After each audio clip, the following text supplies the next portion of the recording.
Hi, my name's Melanie Newman and welcome to our grooming channel. This is my Bichon Dash, and in today's grooming session I'm going to share with you correct brushing techniques using a slicker brush.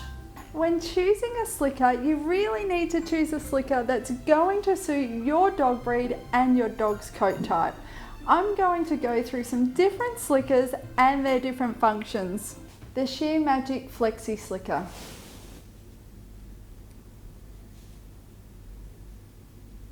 The benefits of this slicker is that this slicker separates a coat really well, and it's a great slicker for introducing your dog to grooming. It's a great slicker for removing knots and tangles and small amounts of undercoat. An Artero Flexi Slicker.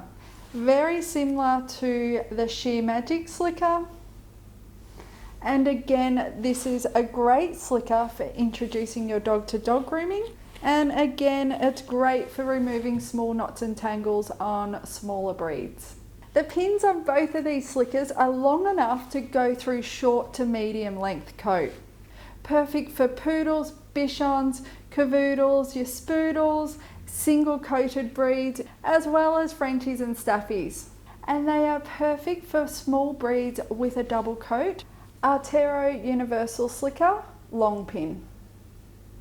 The curve in this slicker is designed to go with the motion of brushing as you're brushing through the coat. As you can see, the pins on this slicker are a lot longer than the flexi slickers that we just looked at.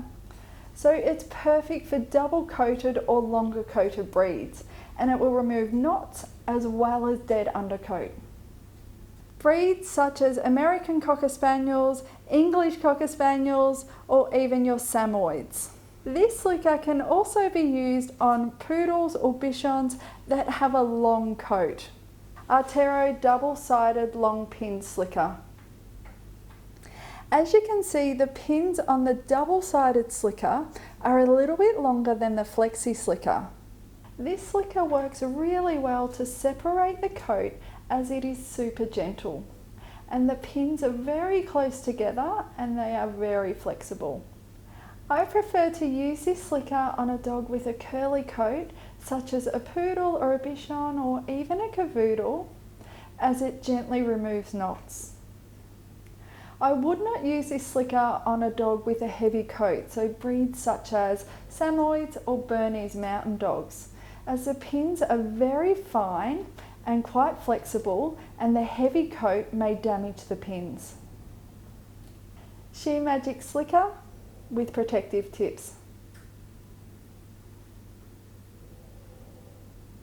This slicker is perfect for puppies or older dogs with sensitive or broken skin. Every one of these slickers has pins that are bent. These pins will ensure that they pick up the coat and brush out all the knots and tangles.